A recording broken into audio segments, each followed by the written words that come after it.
Stuart Castle, Duncan's Trelawney, Jamaica. We broadcast on FM 96.7 locally and is heard worldwide on fitfmja.com. Our mission is to amplify diverse voices and opinions, inform, educate, entertain, and engage listeners of all ages and lifestyle while promoting responsible community development. Fit FM 96.7, your life, your music.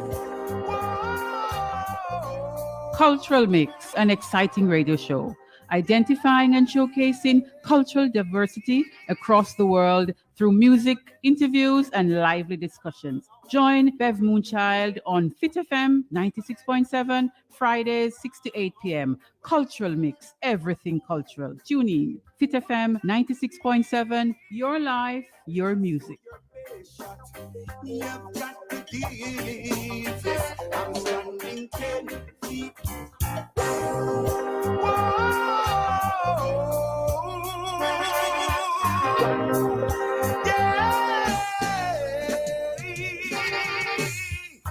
Never let the system get you down. No way, no way. Never let it make you wear a frown. Well, you have only one life to live. So your best shot, you've got to give. Yes, I'm standing 10 feet tall, standing 10 feet tall, standing 10 feet tall. Well, I'm standing 10 feet tall, standing 10 feet tall, standing 10 above them all.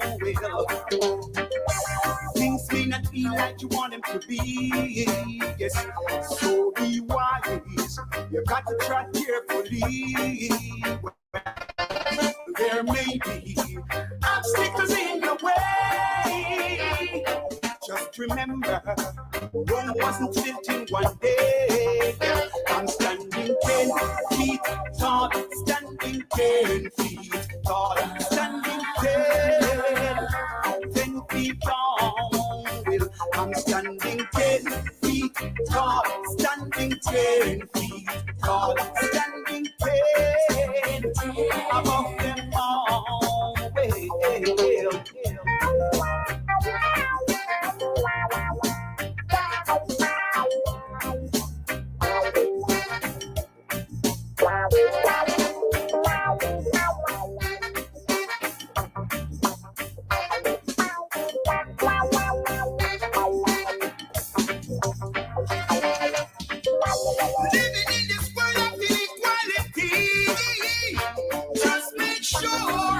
You keep your sanity, yes, facing all kind of constraints every day. In this life, your dues you've got to pay. Yes, I'm standing 10 feet tall, standing 10 feet tall, standing 10 feet tall, standing 10 feet tall, standing 10 above them all. Hey, 10 feet tall, 10 standing 10 feet tall, standing 10 feet tall, standing 10 above them. Can't go say hi. Standing 10 feet tall, standing 10 feet tall. We have to be able to stand 10 feet tall, because if we can't stand 10 feet tall, dog, now we supper. And would I say, I'll lick out the plate too. Welcome everyone. It is Friday and it is January 21. Can you imagine 21 days already in 2022? Yes, we want to welcome everybody this evening to Cultural Mix. We are here and we have a wonderful program as usual lined up for you. So we want to say Akwaba. one and all, wherever you are joining us from, we want to say Akwaba. And we want to thank you for being with us throughout the year. And we are at the beginning of a new year. And we want to say thank you for still being with us. Stay with us until 8 o'clock, round about that time. And we ask that you call others to come and listen this evening as we talk to Dr. Vivienne Carr in a little while. Such an awesome discussion. I know we will have a little from this. But let's talk a little about the week. Trelawney not do so well at all. Today, really bad news coming out of Bounty Hall. 5 persons shot, 3 dead. I think, I don't know. Then again, I read something that it was a case of mistaken identity. Reading from the Gleaner online. But that is what is even more worrying. A case of mistaken identity. You're mistakenly killed 3 people, and injured 2 more by mistake. That is worrying. I don't know how the families are managing that. I can't even imagine how these families are managing at all. It is awful, stressful and distressful news. But let us stand 10 feet tall as best as we can. Stand 10 feet tall above it all, above them all, above the stress, above the trial, above the tribulation. Let us stand 10 feet tall. Wow. Not a good note at all, but we have to talk about all the things. We welcome those of you who are joined us already on Facebook. And guess what? Join us also on YouTube. Yes. And share the program, share the page with your friends, like the page for the station and share it, because we really are about growing and we cannot grow without people. So we want to thank everybody, one and all, wherever you're joining from Trelawney, joining from St. Elizabeth, joining from St. James, joining from St. Mary, wherever you're joining us from. If you're listening on the 96.7 band, we welcome you. We want to also welcome our friends, always faithful, fitfmja.com. We want to thank you so much. We want to thank the people who have joined us on Facebook, and we are saying we invite you also to join us on YouTube. We want to grow the program, and we ask that you share it with your friends and families. Share it. Continue to share, and so we can gather that kind of listenership and viewership that we desire. Thank you so much. As we talk about hailing out some people, I want to hail out big and strong Patricia from Refuge. Your voice can't hide, Patricia. So anywhere you are, from Mr. Bev Moonchild, I'm going to turn around and realize it's you. So we want to hail up Patricia from Refuge. We also want to send out a special shout out to Kay, my sister friend there in Portland. A rough day for you today, my dear, but take it easy. Take your time. All will be well and be comforted. So many things happening. I also want to big up my sister friend, Rosalie, over there in England. Sometimes when Rosalie tell me that she's on and I look and I see the time, I say, Rosalie, you don't sleep. You don't sleep. Because when you listen to us at this time, you come again and you listen to the morning connection. Yes. So we want to thank you, Rosalie, dedicated friend you are. We want to thank you so much. So much. Share it with your friends. Tell them about the program and the station. And there's a group of women that I want to hail up at this time. Fearless, flawless, and unstoppable queens. I want to hail up all of you. Very soon I intend to talk again with an amazing sister queen sister from that group. So we want to big up everybody. Welcome. If you're joining us and you want to tell us where you're joining us from, that would be nice. We will give you a shout out. All right. So it is Cultural Mix, and we stay here on a Friday from 6 until 8 p.m. And we thank everyone who continue to listen us and to be with us this evening. We have an amazing program lined up for you. Good evening Dr. Denise Jarrett joining us there on Facebook Live. And we see Melcinda. Melcinda, you know you're a good and faithful listener. So we want to say thank you, Melcinda, always tuning in to Fit FM and the different programs. We thank you so much. Dr. Denise Jarrett, she's telling us that she's joining from Baltimore.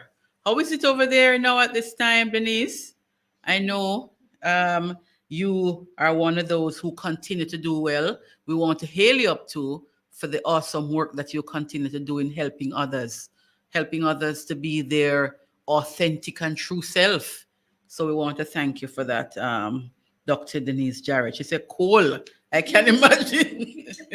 We don't grudge you, my dear. We don't grudge you because we have to mount a coal out here, you know.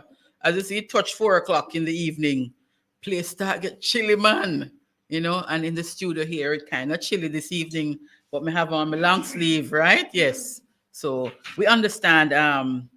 Missing Jamaica. Yes, I know, because I see you enjoying yourself on your recent trip to Jamaica. But that's how it is, my dear sister. Continue to enjoy life and to help others along the way as we enjoy life. So stay with us until 8 o'clock, and we will soon be talking to our guest, Dr. Vivian Carr, educator, counseling psychologist, and she's an author.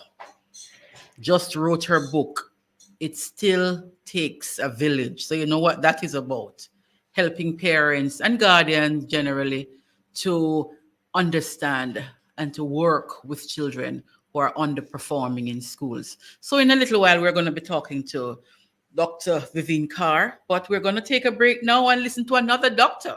Guess what? He's Dr. Jeffrey? Godfrey. Michael Godfrey, our own Michael Godfrey here. Where's his practice again? In Florence Hall. Yes, man. Went into the studio and he came out with this lovely one called Love is for Lovers. Love is for Lovers, of course. So let us listen to Dr. Michael Godfrey, Love is for Lovers.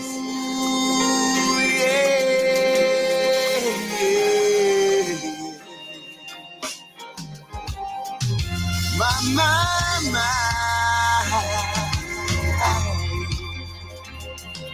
Whoa. Tonight we will go for a walk in the park. Come along, my dear. Under the starry night we stroll along. I'm in love, I swear. How silvery sweet sounds lovers sound. It's magical, it's mystical. It's in my blood. Love is for lovers, constantly there. Love has no boundaries. Love is like you. Love is for lovers, kind-hearted and true. Love is forgiving, expression of you. I'm gonna hide you away from the rest of the world. Have you all to myself. Yeah. Knock, knock, knock, love is standing at your door. Yeah, I'm gonna tear your walls down, baby, that's for sure. Oh, Cupid must have cast a spell. Yeah. I pray this feeling never ends. I said my baby, love is for lovers, constantly there. Love has no boundaries. Is like you. Love is for lovers, kind-hearted and true. Love is for giving, expression of you. Yeah. Oh.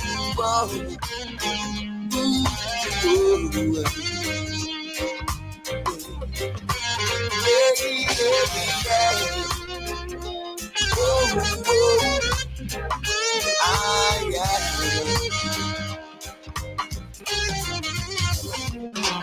There's a time on our hands, there is no need for hurry. Tiny steps at a time.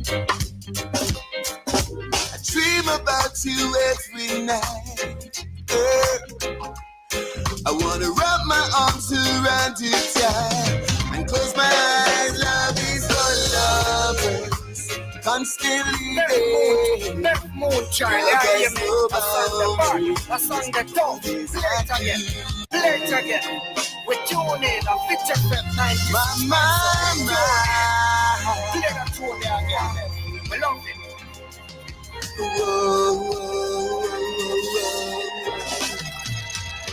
Tonight we will go for a walk in the park.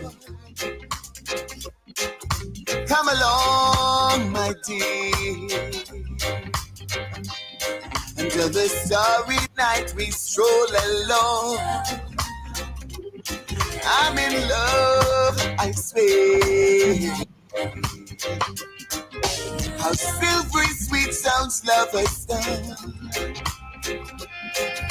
It's magical, it's mystical. It's in my blood. Love is for lovers, constantly there. Love has no boundaries. Love is like you.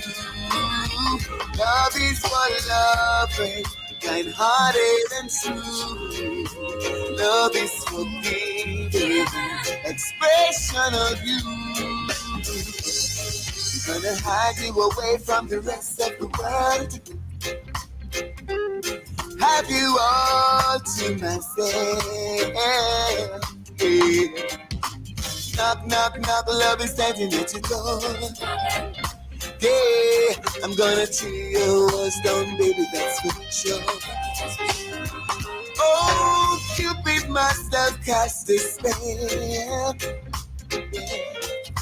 I pray this feeling never ends. I say my baby, love is for lovers, constantly there. Love has no boundaries. Love is like you. Love is for lovers, kind-hearted and true. Love is for giving, expression of you. Yeah, yeah.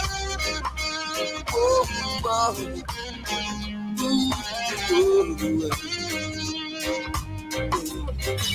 Little FM 96.7. Duncan's Joe on it.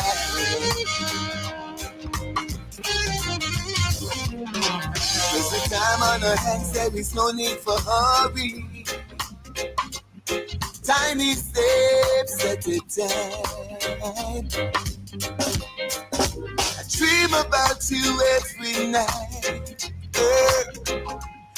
I wanna wrap my arms around you tight and close my eyes. Love is for lovers, constantly there.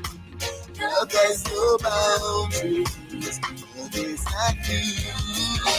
Love is for lovers, kind-hearted and true. Love is for people. Love is for lovers, constantly there. People like you and me.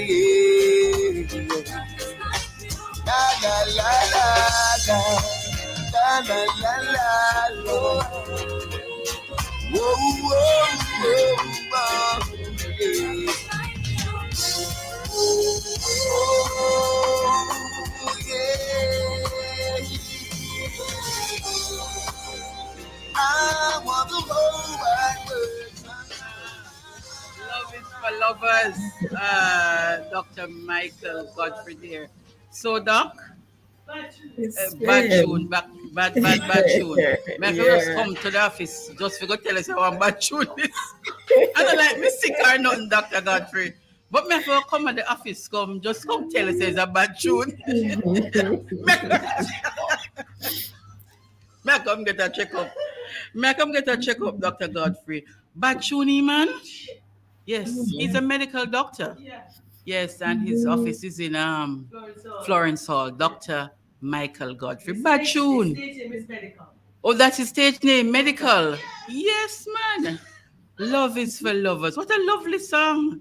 Welcome back, everyone. It is Cultural Mix, and I am your host, Bev Moonchild. And I want for you to stay with us until 8 o'clock. Our guest, she's raring and ready to go, looking also beautiful, Thank looking lovely, you.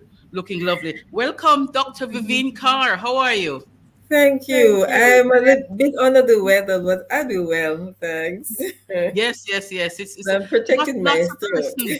Lots of persons are under the weather, especially at this Yeah, time of the year.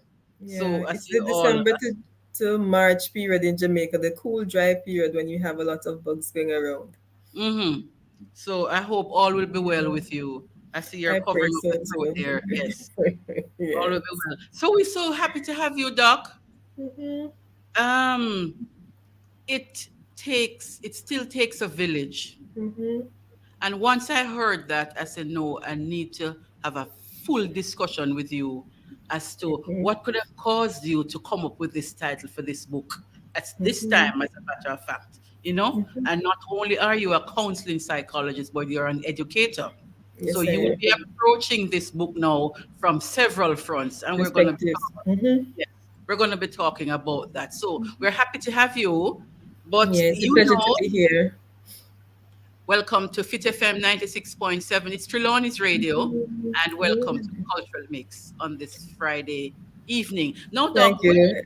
where in Jamaica was Dr. Vivienne Carr born and grown? Okay, so I'm from Westmoreland, Jamaica. You'll Okay. hear accents which are Caribbean based. We'll talk about that at some point, but I am from Grange Hill in Westmoreland. Uh-huh. From I hear Westmoreland. And that's how they talk, you know. Yes, my supervisor, when she's talking about her parish, she said Westmoreland. So Yeah. we know the sound, Caribbean, different Caribbean accent. We're gonna be touching on those. So growing up in Grange Hill, Doc, Mhm. because the program is cultural mix, you know, we talk about all different kind of stuff. And growing up in Grange Hill, you would have been exposed at some point in time to some form of cultural tradition or cultural Mhm. practices. Do you remember any such? Well, I didn't spend the many years in Grange Hill in particular, but as in Westmoreland for a lot. I left Grange Hill when I was in grade four, so that's about 9, 10 thereabout.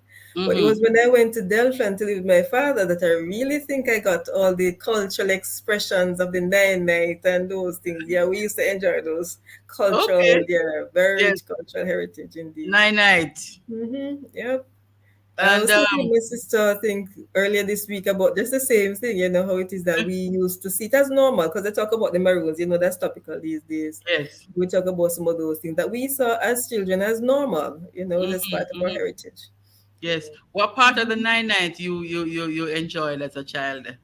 Well, you also had this section where, because we're young, we always go towards the ring game part. So when they're there, the adults were always involved in some very adult stuff, So we would normally try and go away and play the ring games and that kind of thing. Okay. But the nine nights, yes, and the burials, those were always very interesting because my father used to make caskets.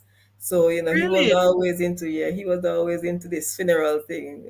So we go Uh-huh. to the nine nights. Yes. Wow, wow, that's interesting. hmm So, a lot of people go nine night just for the food, the bread and fish. And Yeah. once the food cheer out, them go. As the adults, yes. So when we became adults, no, that's what we found because that people literally just come for that. And they, as soon as the food, as you said, no, so normally you don't start sharing until about say 12 o'clock because if you start before that, they're Just going keep to them. leave. Yeah. Okay. So good to hear you. So let's talk about it still takes a village. So Yeah. you would have grown up in a village yourself. Yeah, the village of Um, Delftland, very rural part of Jamaica. mhm. So talk about now this book All that right, you so the have book, It Still Takes a Village. Believe it or not, it was when I was writing an article last year, I was just reminded last week by a colleague that I used the title because what we were doing, a team of us, because I'm a part of the PTA, National Parent Teachers Association, I'm the vice chair for Region 6. And okay. so because we recognized that our parents needed support, we had a number of Zoom sessions. And from that, I also organize one. I'm the president of the Caribbean Graduate School of Theology, and we have what we call lunch and lectures every other month. And so we arranged one just to say, this is how we can help our children. And at the end of that, I felt we needed to have it exposed to a wider audience. So I reached out to TBC, and they have a paper called Freedom Come Rain, and I compiled all the articles. And it was in that process that the title came up. It still takes a village. As you were hearing the different things that needed to be done, you recognize we're gonna need the village to deal with this. So that's how that title came. And I thought about a few others, but then we kept going back. No, it's a village concept. When you hear what's involved, you understand it's usually a team of persons working together. So it's not the traditional village, no, but the village of professionals for the most part, working with the parents. Mm-hmm. You mentioned that you are a part of the National PTA Council. I'm the vice chair for Region 6, which is St. Catherine. So what Vice that chair. means is, Mm-hmm. yes, all the PTA presidents within the parish, they'll Mm-hmm. be a part of this group. That's the Region 6 group. And so from that, we're able to reach to each other, find out what's happening in different schools, provide support as needed, etc., and help each other, with the various ways in which we could for the children and the parents. So our Mm-hmm. mandate is, in fact, is Parent Teachers Association, but most of it is really geared towards the parents and the teachers. As we go along, we try and provide support as best as we can to them. But it's really, how can we help parents to be better parents? Because that's what Ah, the slogan says. Yeah, better parents, better children. we would have remembered PTA in the former years, Mhm. and how active and parents were, but are the PTAs still having the same effect as they would As before, as before? well, I've been blessed. I have two children. I had they were both in school. They're no longer at that level in terms of school, and Mm-hmm. both PTAs were vibrant. So my son was a part of the women's community, and they were very vibrant. A lot of activities took place, and my daughter is just recently graduated from the Cedar Grove Academy. And when we have PTA meetings, the rooms are normally full. Yes, the Mm-hmm. parents, as the principal would tell you, 90 odd percent of the parents' involvement in school. So that one is particularly strong. There are those, however, that are not as strong in terms of the participation of parents. And this became worse, as you can imagine, when the pandemic, took a hold of Yes. everyone. Mhm. Um, the parent body, usually we see a larger representation of females. Oh, How is yes. it now? Does that still remain the case? It continues to be the case. However, again, because of those two schools, we had significant male involvement. Yeah, the men were involved, but most of the times, and this is basically Jamaica, most of the time you have the women who are there attending these meetings and participating. Mm-hmm.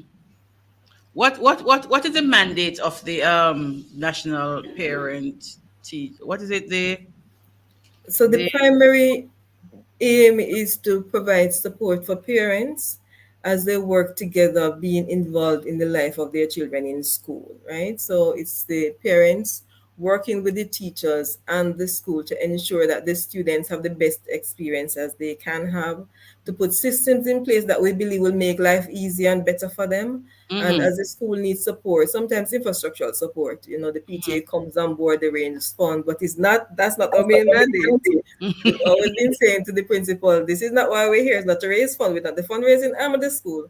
But where Mm-hmm. we see the school needs support, and it doesn't Mm-hmm. matter. It could be, for example, they want to introduce a new sport, and we have parents who are familiar who can help them. They, jump on board and try and assist as best as possible. Mm-hmm. So it's to So, ensure that our children are getting the best education and also to advocate for their needs. So I would have been, for example, the board rep for parents. And it mm-hmm. means that when there are any hearings or any disciplinary action to be meted out against a child, then the PTA gets involved to be ensuring that there's fairness, representing the parents.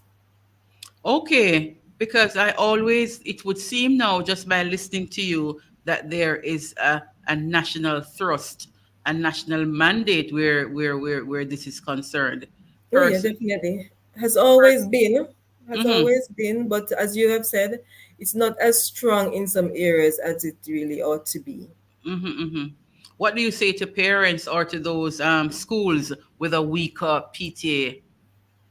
Well, we continue to say parents get involved, because if you're not involved, it's difficult for you to know what is happening on the ground, meaning in the schools.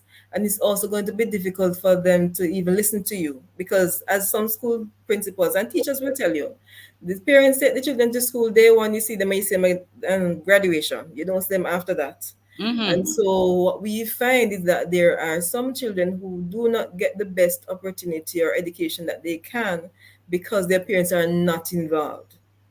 So the teacher has a concern, she wants to talk with mommy and daddy, nobody shows up. And if the child doesn't have that representation and the support that's needed, then Mm-hmm. matter gets overlooked. You Yes, know. I have long been of the view that the children or the child who has parental support at school, they excel Yeah. without any kind of reservation Hmm. because they have that kind of home support. This research has shown that. Mm-hmm. Research has shown that once it is, but not just them being involved and showing up, but also if they believe in the child's ability to do well, it actually Mm-hmm. helps them to do better. Because they know this is a high expectation, they're trying to make mommy or daddy proud. And so Mm-hmm. they put in more work, and they don't want you to feel badly when you come on the school compound. So they Mm-hmm. don't want you to get the complaints, so they try their best and they behave better too. Yeah. So when you look and you see, for example, a child who is excelling and that parental support is not there, you know that child is super, I would say, super brilliant. Yeah. Without that parental support, but that child continues to do well. But you'll Teachers, find though, that many of them have other persons who are supporting them. So the parent might not be as involved, but you may have somebody at church, who's there helping and providing the motivation and the support as needed. You may have mm-hmm, a teacher who sees that this child has the potential and continues to, be there mm-hmm, to support and even to defend the child at school too if something goes wrong. mm-hmm, So yeah, you do they normally have someone else in their corner, but yes, you have some who on their own will push because they mm-hmm. recognize that they don't have that extra support that is needed. And that is extension of the village there with someone from Definitely. church being involved or even a teacher herself. Isn't that an extension of the village? Definitely, most definitely. Which is, it still takes a village. Yeah. It takes a village, as you look more so at the book, what we're looking at is even the role of the guidance council, because we know schools are set up with different functional, positions, persons responsible. And so if it is you have a child who's not doing well, then that's part of the reason the guidance council is there to just have that conversation. What's happening? Try and get to Mm-hmm, the bottom of it. So the guidance council becomes critical. But as I was doing the research and putting the book together, there is a position that came up which I find that we don't tend to have in Jamaican schools. And interestingly, and this is that of a social worker. You have it a lot in the US and the Canadian based systems, right? yeah. But what you find that is the person who will then make the connection. So if, for example, a child needs to be on the PATH program, it really is not supposed to be the guidance counselor's business to be sorting out path. But there Mm-hmm, ought to be a school social worker who will make sure that the connections that are within the community, the village itself, is mm-hmm, brought to bear on helping the child to access all the resources that are needed. So the village is really supposed to be even a bit more functional than it is now. But mm-hmm, it is critical. It is critical that the school works with the community, and you'll hear that. Schools that are broken into, there's a breakdown in the community because the communities tend to or are supposed to protect the schools because that's where mm-hmm, the children go, right? mm-hmm, But yes. sometimes there is a breakdown, as you rightly say, yeah. But Mm-hmm. the village concept is the guidance counselor working with the parents, working with the child has a medical condition, working with the doctors. So it's really a wider network of persons. So that social worker, is that a recommendation you're making? As a matter of fact, there's an article in the JS that I came across, that was launched in Jamaica. Mm-hmm. Jamaica has a way of launching things and not following through. Yes, Yeah. and that's part of the challenge. So they are aware. The Ministry of Education is aware of a lot of things that need to be done. But the follow through is part of the challenge. And I think part of it is resource constraint. You'll hear the teachers complaining that they worked for the summer, the extra program in the summer last, and they're still not being paid. So That part are of not it true. is That are not true. some of them have not been paid. Small That amount and is being true. paid. Mm-hmm. Because we know what is happening, not to take you into this kind of thing, but that can Mm-hmm. be true because Yeah, we we hear, know them we but hear not. lots of things happening at the Ministry of Education with With funds. monies, right? Yes. Yeah. How do we continue to motivate our parents and our teachers with that Mm-hmm. kind of lack of resources? Though, Doc, you're an educator yourself. Well, and we know about lack of resources because, as you know, being the head of an institution, it's just that it's not government based, it's a private institution, and it's really adults that we cater to. But Mm-hmm. if you don't have the resources, it's going to be difficult for you to do some of the things that you know you need to do. However, the school social worker would have been one of the positions on the establishment. But I'm almost sure if you check any principal, they should that they have no such position. Because yes, it was rolled out, that was the intention, but they just never got the staff. Then many times the principal will tell you that they have to say, for example, you remember when they had the when the pandemic came and they wanted to spread out the children, they needed more classroom, more teachers, Mm-hmm, additional mm-hmm, mm-hmm. teachers. Some of the principals had to use the talk shop monies to get the additional staff needed. Because although the ministry is saying get the additional persons, the money doesn't necessarily follow to take care of the payments for the persons. And a number of our, especially in the early childhood sector, well, a lot of that is really being supported externally because the government is not providing the resources. So And that's it's sad but if true. if we don't have the resources to if we don't have the resources to put at the base of the education system, Mhm. and if the base is not supported, which is the Foundation. the foundation, if we don't have a strong foundation, what are we expecting to achieve? So you understand the challenge now because part of the challenge with the village being called upon now is we've found that there are gaps. So they didn't get a solid foundation. And so they go through, you have children who enter the primary system who can't read and write. And so that's difficult. How are you going to teach a child math and English if it is they don't know ABC? They can't Hmm. spell the basics. So that's what we're now seeing. And this is why there was a move, I think when Ronald Thwaites was the Minister of Education, where they were looking at getting it right from the start, starting with the early childhood sector all the way up. And so the resources, I believe you might remember, was moved away from the tertiary sector to the very early childhood sector to be able to shore that up. But it's still not fixed. There are still many challenges in the system. I of, So this foundation is still not as strong as it needs to be. yes, I often wonder, when you have a child or you have children who pass through the primary school level, can read, but yet them gone on to secondary school still can't read. Mhm. And What do we think is going to happen in cases like those where you this send is on children? Is it just a conveyor belt where you just send them on passing through. Because regardless they of? share with you that if they keep them, what they're going to do with them. You remember the apps program? This is Hmm. where they pull them out and try and get them, to a stage where they can then move on to say a grade 9 level when they realize grade 7, 8 not there, but then that also, because the resource constraint is not as strong as it was, initially thought, it could be. Hmm. So there have been various initiatives, put on the table to try and bridge those gaps. But I will share though that it was in 2018 that I actually started the whole matter, looking at the whole matter of academic underperformance. Hmm. And it was because I was at the tertiary sector. And what we found is that each year it was in the 30s and it still is in the 30s, it's actually 38.2% of our students who finished with 5 or more CSEC. So we couldn't get enough persons to enter the tertiary sector because they didn't get the CSEC. And so I said, no, something is obviously wrong. So that Hmm. was part of what sparked my interest. And I started the research from then, to just see how can we help to fix this problem. How So has it been since yeah, that time? What has the research led your team to be doing? okay, so what we're seeing, and this is part of what came out of that, we recognize the number of things. One, that you can't leave parents out of the equation. That I will share with you was one of my challenge when I worked at the PTA level, because you'll have the school saying we need the parents to be involved. And I Hmm. can remember being they working at the Planning Institute of Jamaica, and there was a study on the family that was put out, it's a paper, actual book about the role of the family, in child development. and they didn't say clearly what they wanted the family to do or the parents to do. The principal would just say, "Parents, get involved. What is it you want us to do?" It was always clear.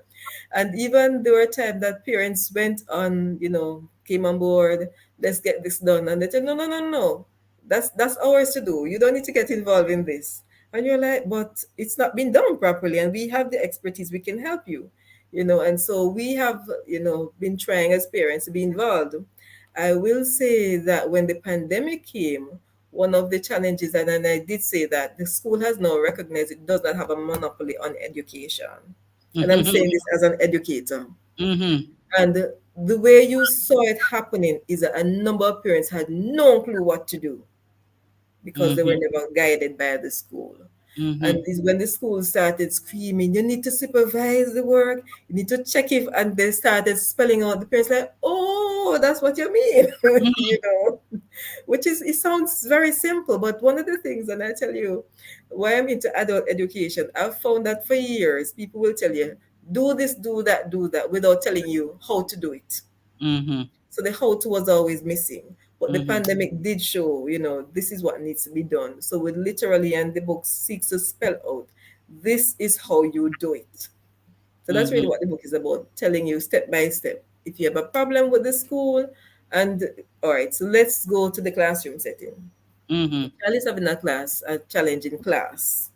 You speak with the teacher, and the teacher is not able to assist you or refuses to help. Then you go above the teacher. They might be have a grade coordinator or something like that. Try and speak to that person. That person is still not helping, and we're saying go to the vice principal, because they in every school there's a system, and if the vice principal not helping, you go to the principal. And if the principal not helping, what you're going to do? There's a regional office.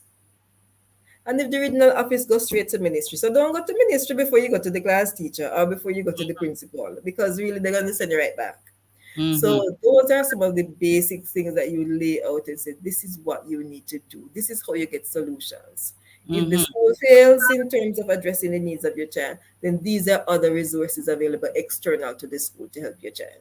Because we find so often where parents may have issues with schools or a particular teacher and so on, and where you hear it is On the on radio. air, on a radio program or something, and you wonder and say, but wait, is it that parent wasn't getting anywhere why they had to bring the matter to a radio program on air? I don't know if you remember the story of a Portmore, and I can say it because it was on the air. Principal who broke a child's hand and in schooling, and when the parents, when the principal offered to break the hand too. No, Yeah. that's not no, we didn't. That's a case where the school is not going to help you. And that parent actually went and got legal support and went to the Ministry of Education. The principal is no longer there, of course. But yes, you do The have principal cases wrong where and strong.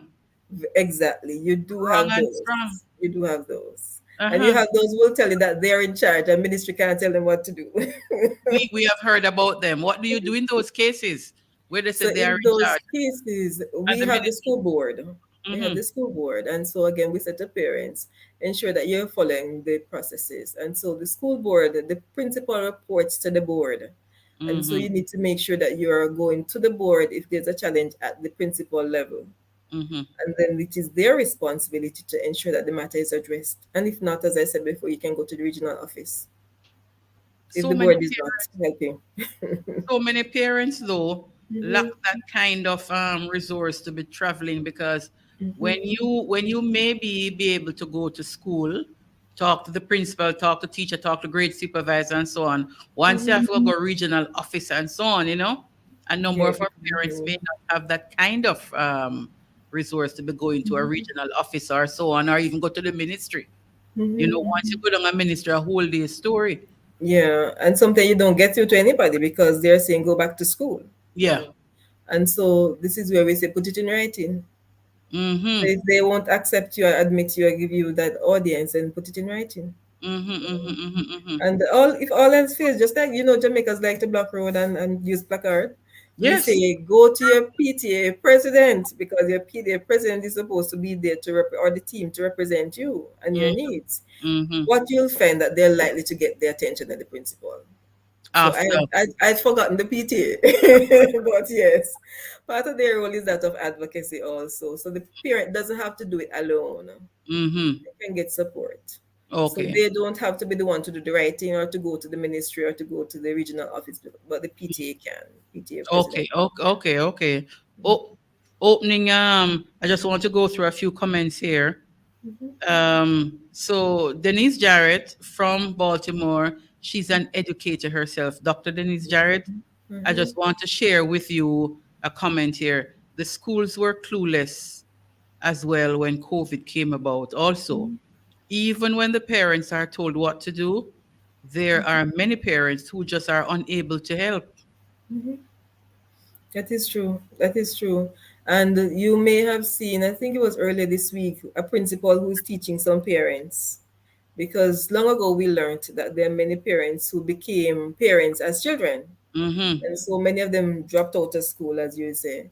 And so they can't help their children. But what we Mm-hmm. said to them in the midst of the pandemic, we were saying, get help. There might be an Yes. older brother or sister who can help, or Mm-hmm. somebody at church who can help, or somebody Mm-hmm. next door who can help. So it doesn't have to be going very far.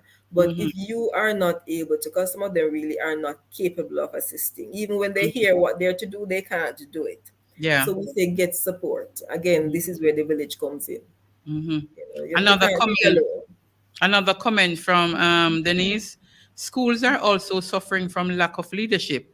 The chain of command is weak, and some teachers seem to be untouchables. That is true. Politics. Yes. There's politics everywhere, yes, and it's also in the schools. You do have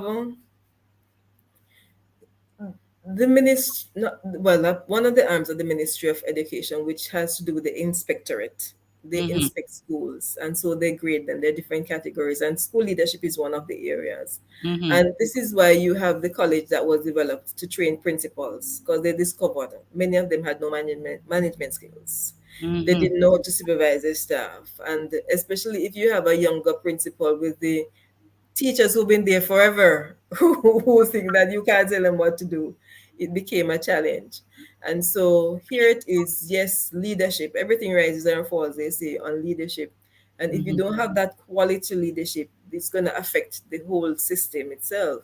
Mm-hmm. And without that ability to even manage the resources, i.e., the teachers in this instance, you're going to find that you won't get the results that you need unless those teachers are extremely good, they have their system and it's working and you're seeing the results, then it can't be that you have a principal who can't speak to a teacher or who can't reassign a teacher. That's one of the things you'll find, especially at the primary level, where some teachers decide that they'll only teach the babies. They're not teaching anybody, they're not preparing any GSAT, they're not preparing any PEP student, which we have PEP now, right? GSAT is no longer around. But Mm-hmm. they will not go at that level because the stakes are so high. If the children don't do well, it's so obvious the teacher, would not have been as good, quote unquote, as they would, want to think that they are. And Mm-hmm. so some principals have had the hard task of just having one teacher who they believe will do well, moving, say, from a grade one class or grade two or three up to a grade six, because that grade six might need that support. You may have a teacher who goes on maternity leave, they're right so Mm-hmm. to do, and you need somebody to be replaced. It has to be that they're free, you have that free hand to be able to Mm-hmm. do that, to use the resources that they have at their disposal. But it's not always as easy, no. We're Yes. human beings. And another comment here, but she's just agreeing with Denise Jarrett. I agree with Denise. Lack of leadership is a real and serious issue because sometimes the schools, the teachers just look like them, just do them own thing. There are instances when, like, the principal is just, not able at all to put things under control. So, Libby Ennis, thank you for joining, Libby Ennis. She's agreeing with Denise Yeah. about the lack of leadership. Mhm. But Uh, they're doing something though, and we do want to give credit where we're seeing it and where it's due. Not enough is being done, again, resource constraints. However, there has been that acknowledgement of the problem and a need or an effort put in place to fix it. Yes. Yes. Melcinda, she's saying better parent, better children. So true. Yes, as you said, That's the much of the the tagline of the National Parent Teachers Association. that's what it is. Yeah, when you Oh, have teachers, parents being involved, you're gonna end up with uh-huh. better children. Yes, because the Yes. support will therefore be there. Yeah. Um, Dr. Denise Jarrett, I gave some students in my society the tools to go online for classes, and all they did was to download games and Mhm. fool their parents that they were in class. Parents need technology education, Yeah. Yeah, especially that's true now because in the COVID era. in COVID, what you found, as as she rightly pointed out, and I saw this for the first time about in 2015, I think it was either 2014 or 2015, when we were distributing tablets. Okay, so part of my background is that of librarianship. And as the president of the Library Association, we were giving out tablets because we were again on board with that tablets in school program, which was started so long ago, right? And what we found is that many of the boys who they thought were behind and not doing well, even when the ministry put the password protect and had a lot of restrictions, they were the ones who were able to go Bypass it. behind and bypass it. And we were like, whoa. So we tend to underestimate our children. And many of the times, as you rightly say, it's not that they're going to use it for academic purposes, but it might Mm-hmm. be to play games, which are not necessarily advanced. Because you do have games, that are for educational purposes. Don't get that wrong, right? But Mm-hmm. it's not that those are not the games that they're downloading. And Mm-hmm. this is where again a lot of parents don't even take the time to educate themselves about parental controls, because the parents can in fact monitor everything that child does on the laptop or the phones, or even shut them down at a certain time. But again, the PTAs will have sessions. You speak to the converted. It's the Mm-hmm. Yes. parents who tend to be aware and understand the importance that will come to these meetings. The ones who need to know what to do, they don't show up, and so they're not able to monitor and to provide the support. So that is in fact true. But Mm-hmm. one of the things I remember doing a few years ago was to go as going in school as the president of the Library Association, and I was saying, teach the children how to use the devices and to use it for academic reasons. I kept saying that. I didn't know would have had a pandemic where this would have happened. But we Mm-hmm. kept saying, don't tell them not to use it. Don't tell them not to use their phones. So when my children know this, when they come to me, I said to them, you have a phone in your hand, go online and check it out. Mm-hmm. Let's have a conversation about it afterwards. But Mm-hmm. can't be that I'm the first point of contact, because you have the device in your hand. I said, we never had those things growing up. We had to Mm-hmm. pull the dictionary and search it through. No, you have asked Google. Go online, Easy. there are dictionaries, encyclopedia online. Go online and use the same phone that you're using to talk on to find the information that you need. So again, goes back to parents. Mm-hmm. Mm-hmm. You see, I'm listening to you, Dr. Carr, and I'm saying, wow, there might be parents, as someone said just now, who may need that technology education, and there are parents who don't understand the curriculum. There are parents who don't understand one thing what is happening with school, and so they are not able to provide that kind of support that we would need for our children to have. But guess what? So here what we do now. Let me It, tell you something. that, Whatever my father couldn't read more than so, and me could never dare play around with my schoolwork, that is it. because if him asks me to read something, the minute I start to buck shuffle, Him knows there's something wrong. okay, You okay, know the story of Ben Carson? His mother yes, couldn't read and write. But guess what? As you said, once you start reading, I said, no man, you don't even have to look in the book. Something wrong. It don't mm-hmm, sound right. mm-hmm, Read it over. And yes, I've always been amazed. How can you have a child in your house, go all the way through primary school, and mm-hmm, can't read and write, and you don't know that as a parent? So again, it's about exactly, responsibility, parental exactly, responsibility. But guess what we've done? Again, bringing in the village. mm-hmm, Because I'm very involved in church too, right? And so when you recognize that we are seeing these problems, we would have, sessions with parents and say, look, parents, this is how you're supposed to help your children. or the young people, they have their different sessions at church where they teach them different things. So yes, use your gadgets to do academic work just as you would, other things. So sword in hand no longer is with the Bible, but it is finding it on your phone and how quickly you can, right? And with the Okay. parents, you're also saying to them, there are ways you can monitor what your children are doing. This is how it's done. So we bring in guest speakers and different persons. The broadcast commission comes in, and we have that presentation which teaches them what to do. But if they're not involved at church, they're not going to PTA meeting. Mm-hmm. I don't know if any system that goes into the bars. I'm not so sure they'd be as coherent to be able to go to a session like that in that setting. But it's every opportunity that you get, you have to use it to teach parents how to be better parents. Mm-hmm. Because if they're not good parents, you're gonna have a challenge with the Mm-hmm. child. Because the Mm-hmm. child also needs to see the importance. The other challenge that we have on our hand, is that many of them don't see the importance of education. Mm-hmm. A lot of them don't. And Mm-hmm. initially it was a DJ culture. Now it is the scamming culture Mm-hmm. where they think, oh, you can buy a big car and you can buy a Mm-hmm. big house. You don't need to go to school. Or they tell you how many degrees you have, but yet you don't have as much money as somebody else who doesn't have the education. Mm-hmm. So part of it is also helping them to see the value of the education. And unless we help them to see that importance, I used to really appreciate Profile still exists, because Mm-hmm. you hear people talk about the humble beginnings that they Mm-hmm. had and how it is that through education, many times it was through education that they were able to move, up the ladder Mm-hmm. socially and so on. So we need a lot more of that. You mentioned those who may look at you and say, but with all of your bag of degrees what you have, I am still making more money than you. What do you really say? Because that is something to talk about. What do you really say to those persons who may come up with that kind of counter argument on you? All right. So one of the things I know that in the education industry they have had to do now is to teach a lot of those DJs and musicians and all those people who at one point had so much money and now who died paupers. Yeah.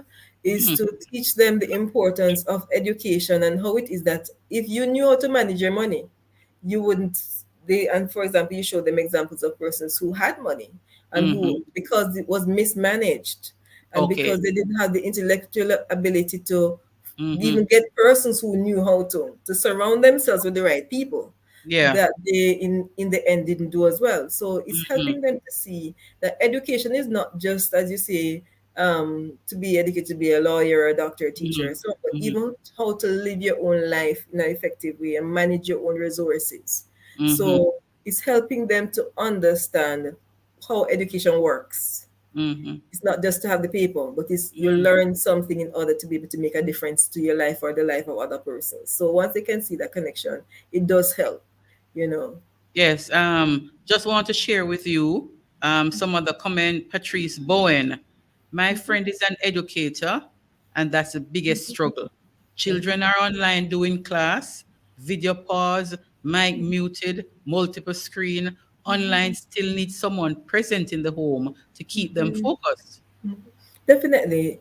So one of the things we said to parents in the midst of the pandemic, we were Hmm. working with them now. When you have to return to work, you need Yeah. someone to supervise. So parental supervision was a big, still is a big problem in Jamaica. And so and we did say to them, it is abuse, it is child neglect, and you can, in fact, get yourself in trouble for it. Well. So you need someone who will monitor what is happening online. And Hmm. one of the things that we also have been saying, and I know there's a lot of work that went into training teachers during the summer, right after the first in 2020, right after the first Hmm. series of being online, and the teachers trying to figure it out and children trying to figure it out. They had a lot of training. So I'm a part of a team called, you might have heard of JD Tan, Jamaica Diaspora Training Task Force Yeah. Action Network. And JD Tan had a whole lot of workshop for teachers and even for parents to teach them how to use the technology. And part of that was to say, here it is that you have to be online supervising the children. But as teachers, you will know if a child is involved, because it can't be the same method that you use in face to face that you're going to go online with. You can't. So it has to Hmm. be very interactive. You have to be asking questions. They have to be doing things. So if they're not doing it, You have, for example, you may be having a Zoom session and you decide, okay, let's do a uh not a quiz. It's a quiz, but it's where they actually you're doing the survey and you're seeing the results. So you can actually see how many persons are responding as you're going along. And so you know who is on and who is not. And so it's a change of the way in which a teacher teaches. So it's more student focused and it's more Right. discussion. I would walk in because I live on campus and I walk in when my daughter was in the midst of school. And I'm hearing the teacher calling on different ones of them. And she knows whether or not they're attending, paying attention. And based on the response, I said, Miss, you can explain. All right, so you were not listening. And so there are different ways to check if a child is really paying attention and if a child is involved. And if the teacher is finding that the child is not involved, there has still got to be a space for them to have a conversation with the parents. Because although there's no face-to-face and PTA meetings, face-to-face, we had online PTA meetings, but that would also include the parent and the teacher having a conversation about the fact that the child is not paying attention in class, child is not involved, assignments are given and they are not passing. It means that something is wrong. Something is wrong. So you And can't just continue along the path like all is well. No. the whole thing of that culture of the teacher being in charge and yes or me rule and me know everything and that kind of culture that a number of teachers used to. I think when it came on to online in the COVID now, and a number of your colleagues would have gotten a shocker because online now them the rule again, They're no longer in charge. large and in charge again, because students can turn on them thing and not even there physically. And then now there was the thing of wanting cameras to be on. Some students did not have the perfect background and all that kind of a thing. Wanting students to be still in uniform. So much And the things bandwidth too, don't forget the bandwidth and the internet. So part of yes. that too is turning off your camera if you're going to stay online. So those were some of the challenges, yes. And yes, the teacher will still be in charge. Sorry, go ahead. I'm saying how as a body you are helping parents and teachers alike to kind of navigate through that kind of thing. Well, face to face, in some sense, has been resumed and so on. But there are still instances where children are still online with teachers. It's How do actually you a mixed. It's a mixed approach method that's now? going on. So you have some days that they're in school and some days that they're online. So the online continues. Again, parent may not be at home, but supervision needs to take place by someone else. And this is again where we call on the church. So we say to them, you have some persons who are unemployed, you have some persons who are underemployed, some people are working online. You have there's some very big churches, and you have internet access. Have the children come there where they can have some supervision, some auntie who can be there helping to guide them if they get to homework and they need help. So that's where again the village comes in. So it doesn't have to be, because remember we have a lot of single parent homes. Yes, that's what I was about to ask. And they have to go to work. Has to go back to work now. Exactly. So this is where we said, look, you have person in the church who are not working. You have persons who are retired. You have even teachers who are retired who can help them. And so we call upon that part of the village. We also say to offices and workplaces, especially even during the pandemic, have the parent take the child to work, give them a quiet space. And so they can be online with some amount of supervision, take a little break here, check on them, see how they're doing, and so on, so that that child is not left alone at home. Because remember, the other problem we found out, a number of our girls were being abused because they didn't have during this at home learning. Yes. And so we're saying, have the child being supervised. Once you're below the age of 18, you're a child. And so the need for supervision continues. If you can't do it, someone else has to. It's not a if or but or maybe. Someone else needs to.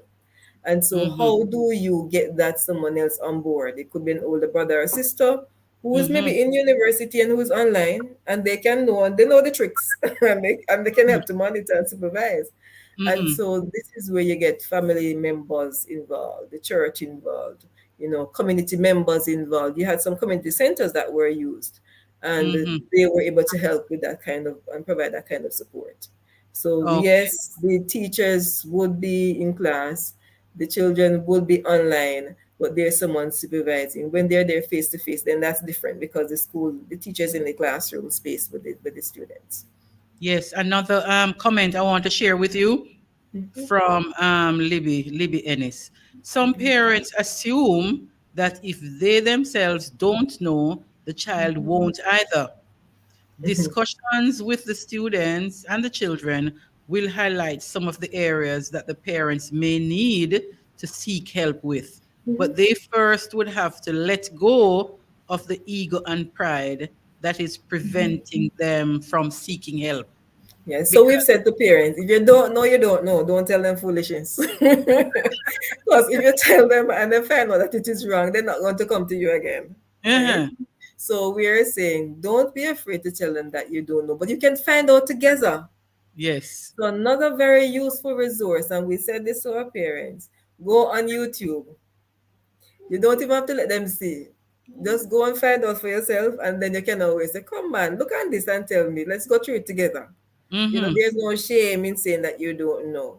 And both of you can learn together and figure it out together. Because as one of the other things that I know the ministry been trying to do is to get parents involved in assignments. So I give you a classic two classic cases. One is with PEP. So there is the competency based aspect of it, Mm-hmm. which is where they're supposed to be making some. If they're doing social studies, they're making some house for the kainos, or making a boat, a bow and arrows. So the parents are involved and are being deliberately brought involved, right? And so they have that collaboration taking place. Here's another example: CSEC. There's the SBA. These children are going out there doing their research. It could be that the parents, they're part of the process, helping them to find the resources that they need, and then together go online and find the help. I Mm-hmm. remember doing just that with my daughter when she had her SBA for maths. I discovered this wonderful teacher. He's from Trinidad.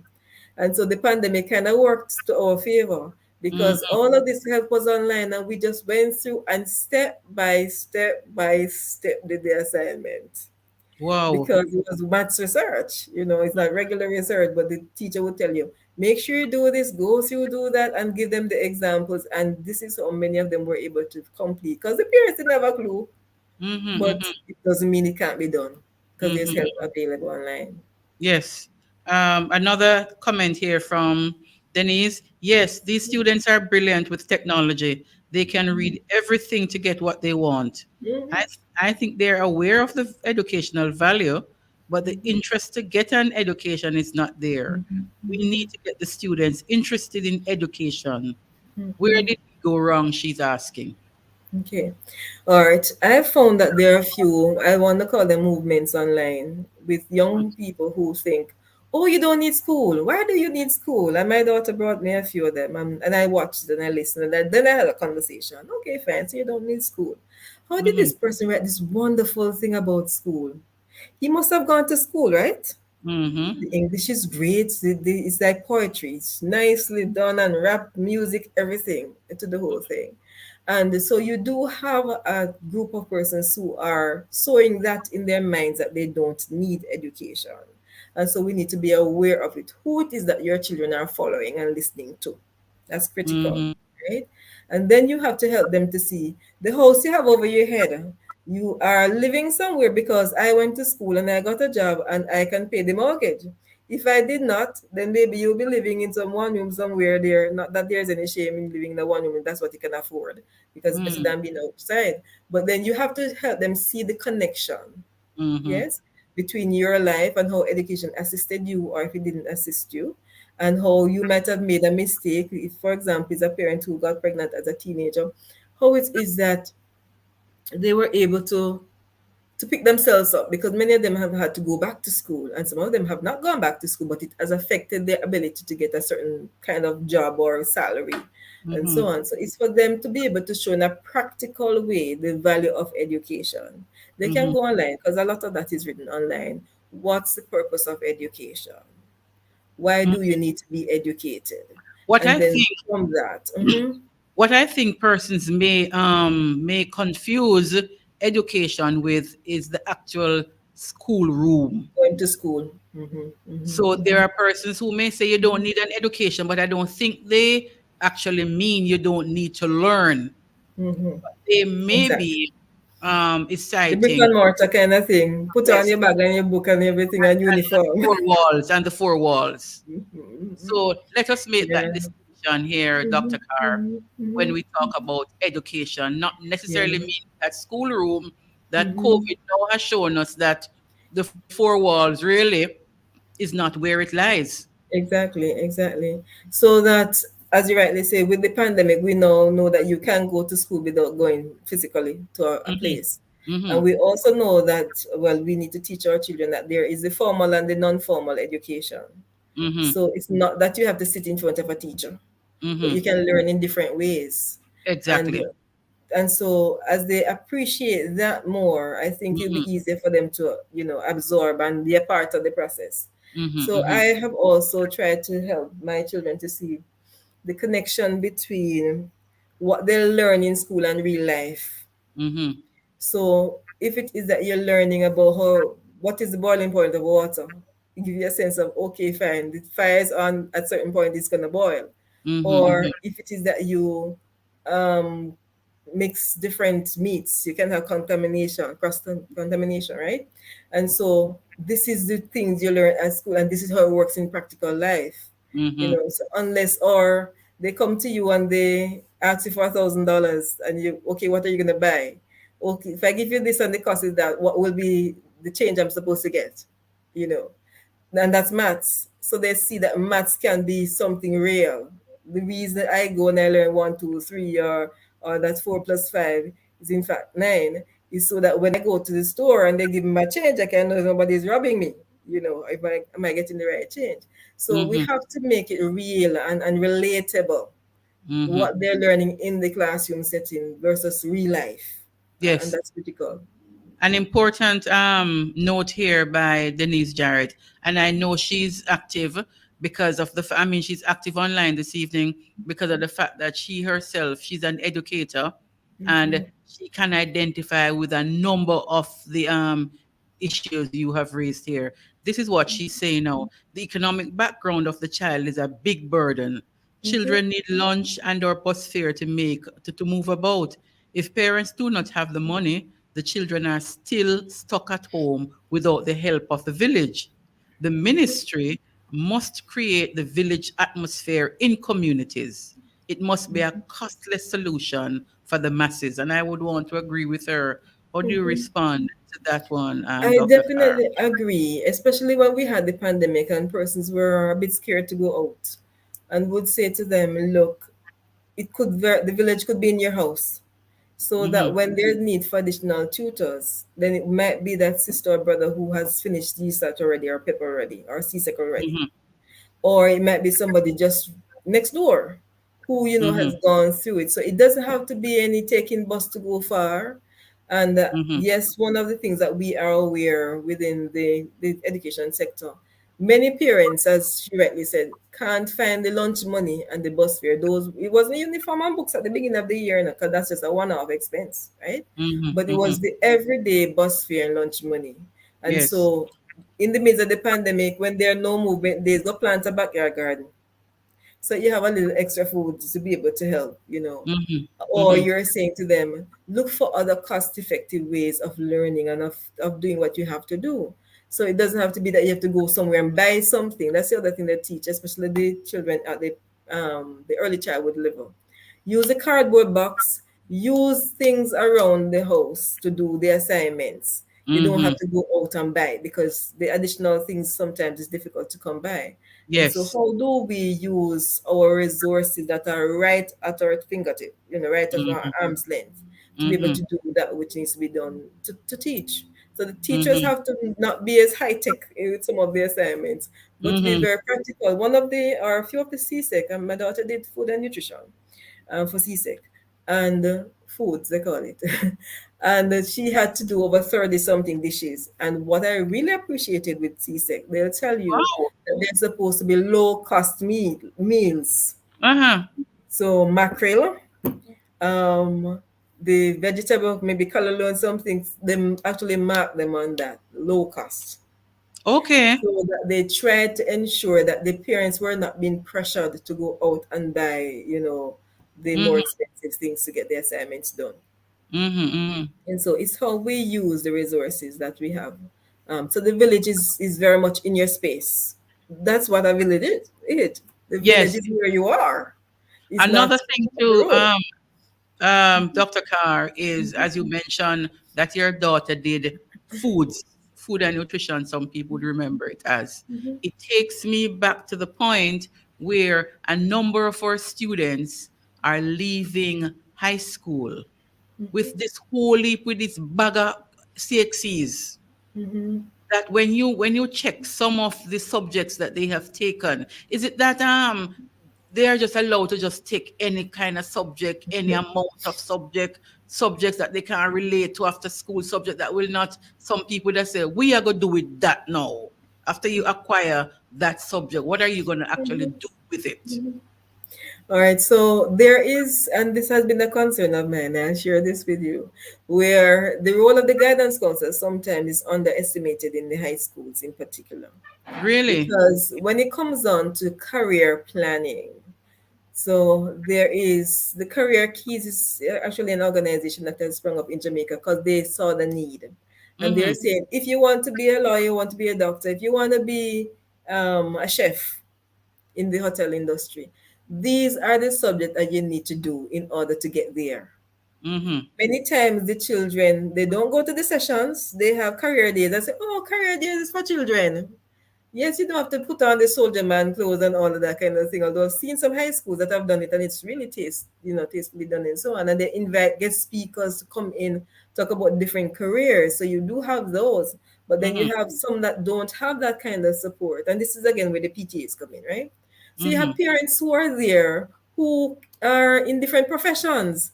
Have your parents come and talk with the children when it's time for them to make those decisions so they can also guide them. The book I mentioned with the career keys speak to the different subjects that you need to do depending on the career path that you want to take. And so Mm-hmm. if they're using these tools, they're available. If they're using these tools, they won't end up doing subjects that they won't need. Mm-hmm. And what also happens is that there are times, unfortunately, that they want to do some things and they can't manage the subject. Yeah, what And do you so do in those cases? you find that there's some teachers who say they're not recommending you. If it is you really want to do it, you have to improve because they don't want you to go and fail because you basically will be wasting your parents' money is how they put it, right?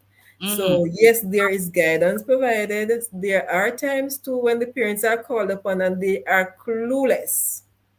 So what we do from the PTA end is to say, okay, we invite the persons in, they tell you about the different careers, they tell you which subjects you need, and so the children have somebody they can call on.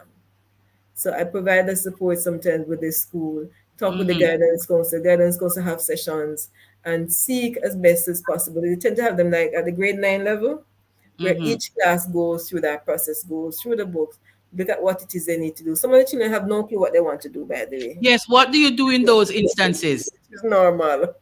Hmm? It's normal. What do you do with those children? What we do is We that they are allowed to have all right. So there's different tools that they can use to help them to decide what they want to be based on their giftedness, some things they're good at. So if you have a young guy who's always knocking on the desk and singing and DJing, that's okay if he wants to become a musician, I want to be a DJ. But in order to be a DJ, make sure you pass your maths and your English, because those are basic things, and then they can look at other things related subject like music, because they do music at the high school level. yes. They do physical education. So the curriculum is so wide that it is possible for them to find, even if they don't know what career per se, they can focus on the areas in which they have an interest and which they're doing well. So they would tend to go towards doing those subjects instead. Mm-hmm. The reason I said it's also normal that you'll find some of those, you found that, and I've been in the tertiary sector for some time, you'll find that they even enter university and don't know what they want to do. Yeah. It sounds strange, but it's true. Mm-hmm. I know a person who been at when I started at UE for years, moving from faculty to faculty to faculty, and you wonder this person have money, obviously. Mm-hmm. But you do have persons who are not sure. So we ask that they go for counseling. The guidance counselor is supposed to go through and in a very methodical way Mm-hmm. guide you to what it is that you should be able to focus on. And you have a one, two, three options. Option one, two, or three, and then depending on what the results are, you may Mm-hmm. then decide which of them you focus on, depending on what you're able to pass at CSEC. Okay. And Uh, outside of CSEC, at the end of that, you can do some more subjects if it is that you didn't get to do what you wanted to do. yeah. Uh, the students who are not academically inclined. Mhm. All right, so you know that they have tech work, the technical and vocational areas, so they're not Mm-hmm. left out. And we do recognize that, and it's not an either or, because by the way, many of them earn more money than some of the persons who are in the traditional subject areas. And so Yes. we do not underestimate or look down on any of those, but we do provide that offering also. So as you'd have Mm-hmm. heard me mention, you can do agricultural science, you can Mm-hmm. do welding, TD, you have plumbing, you have those things happening at some of the high schools. They have hairdressing, they have all kinds of subjects that they can actually do, because cosmetology, that's the official name, right? And so they actually get the chance. And this is why we try also to say to parents, and it's good that you mentioned that if a child is not doing well in the traditional academic areas, say of chemistry, physics, bio, geography, etc., that you also ensure that they're in a school setting that allows them to do other things. There are Mm-hmm. some schools that do not provide those opportunities that I just mentioned a while ago. However, there are parents who got the children might have been assessed at the GSAT level, at the PET level, and they were placed in a what do you call those? Like Not the traditional high it's schools. not the traditional high school, but they have the non-trads, right? Mm-hmm. Non-traditional. And so they have those opportunities. And the parents move them. And they ask for transfers, and then they end up in a school system that is not catering to the child's need, or the child gets left behind. Because the school was really, and they do have schools that are categorized based on the academics more than the Mm-hmm. technical Mm-hmm. area, and you find that those children get left behind, and so they go through the entire 5 years and don't come up with one CSEC. Mm-hmm. And that's the sad part. But we do have a lot of that happening. We do have a lot, but we're saying have your so one of the things we say to them, let them bloom where they're planted. Okay. So if they pass to go to a technical vocational based school, one that is strong in that area, Don't leave seek them to alone. transfer them. Don't Don't seek to move them. transfer them. Exactly, leave them, because Mm-hmm. that's really what their results showed anyway, and that's why Mm-hmm. they would have been placed there. So if it is that they are placed there and they're supported, then they can do extremely well, and that's what we've been saying to parents. That's what we've been saying to them. Okay. How do we get parents, Dr. Carr, to understand? Well, we know the traditional subject areas and so on, and we know the traditional professions, right? And sometimes you wonder why sometimes students would have left school with so many subjects, but they still can't hold down a job before college or so, you know? And there are some too who may leave university, may leave tertiary institution, but still can't hold down a job. How do we get parents to say we don't always want our children to be concentrating on the traditional subjects and the traditional professions? How we get parents first of all, because sometimes it's the parents who pushing the students, In a certain area. to study this and to study that. And I want you to be a doctor. I want you to be a lawyer. I want you to do this. How we get parents to kind of, We tell think, them that it's not about them. okay. It's not about you. This child would, and so we go back to purpose. This child was created for a reason. Try and Mm-hmm. find out what that is, right? Okay. And so this is where that conversation with the guidance counselor, just trying to see there's something called the shape. what it is that you're really passionate about, what is that your aptitude, what can you really do well, because it doesn't make any sense you're forcing, as they will say, a square peg in a round hole. It won't fit, right? So we're saying parents, is not about you. Have the conversation with your child, and if the child tell you this is what I want to do, provide support for them to get Okay. to that. That's what Okay. we're saying to parents. Yes, many of them are trying to live their lives through their children. They wanted to be a doctor and they didn't get to be a doctor, and they decide that they need a doctor in the family. Mm-hmm. Well, you can go pay to see a doctor if you want a doctor, right? But don't force your child to be what they don't want to be. We have many university graduates who hand their parents the certificate at the end of the day and then go and do what they want to do. Look at that. Yeah. Yes. Because they said, this is what you wanted. Okay, here it is. And then they go and do what they want to do. What they want But to do. from what they wanted to do in the first instance. Yeah. You Mhm. also have, so yes, we say it's not about you, parents. And we also say find out what it is that the child will do well and what the child really wants to do and provide that support. But we're also saying if it is that the child has a particular passion and is not doing well, get help, Mm-hmm. because with the additional support and tutoring and all of that, they can in fact come up to the bar if that's really what they want to do. So we're saying don't give up and say, oh, you're not good at maths, you're not good at biophysics, so you want to be a doctor. Mm-hmm. If that child has that desire, that child is likely to work towards it, provide the support that is needed Mm-hmm. for Mm-hmm. them to do it. And if they can't, well, then they might be able to find a related area. Yeah. Mm-hmm. Yes. So they could work in the hospital, Mm-hmm. and it doesn't mean that they have to be the medical doctor. They could be Mm-hmm. a nurse, and that's still science, you know. And Mm-hmm. so there are many other areas. So part of it too is also widening the knowledge base and helping them to see that they're related professions Mm-hmm. that the child can actually be involved in if it is that they're struggling in a particular area that they have an interest in. How is the response from the National Parent Teachers Association? Is it the council on the extended what? Is it a year or an extended 2 years in high school? So there's no conclusion on the matter, and as my interim president, Missy Harris Dillon, will tell you, she has not heard from all the parents. But what we are clear on and what we realize is that the ministry is also not clear on the whole system. And so what we're saying is, and I heard an interview with a principal the other day, because some of the proposals are not practical. So at the moment, it actually is in place, but in another format. Mm-hmm. For this year in particular, started from last year, the students who finished fifth form, they can continue at the fifth form, sixth form level in another institution. And so the government funds a part of that. The parents pays the difference. What is being proposed is that the government would pay the additional 2 years continue. However, the student may be in another institution, a tertiary institution, but they're expecting the principal at the high school to be monitoring and reporting on that child. And the Oh, principal is saying that's not practical, can't that work. can't work. That can't work. How you mean? Then I see that that can't work. But they're saying, oh, the system is connected. No.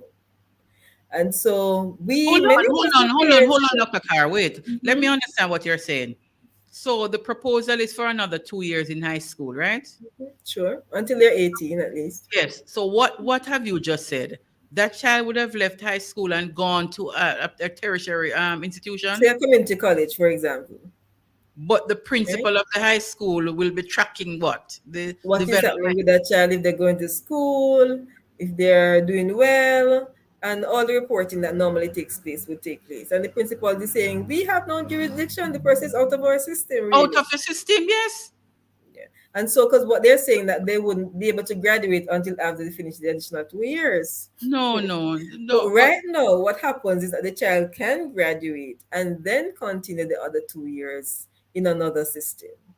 And then that system has responsibility, but the government continues to provide the additional financial support, which is what is needed because many of them are not able to move on because they don't have the financial support, but it yes. can be done in another way. So the Wow. PTA at the moment is hearing from parents their views, hearing from the teachers and the principals who are also teachers to see how would this work. Can it work? Are we in agreement? Parents have no difficulty with their children being supported and Mm-hmm. being able to, at the end of that 7-year period, leave with something, in terms of subjects. but they also are wanting for that to be done in a way that makes sense, Yeah.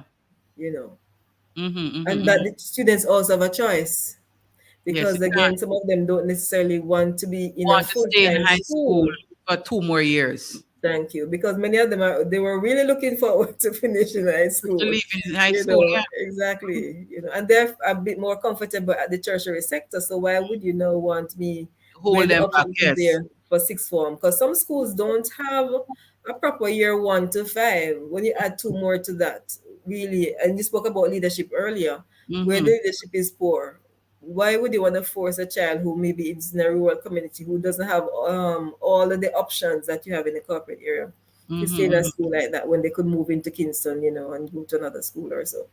Here, our friend Rosalie in England.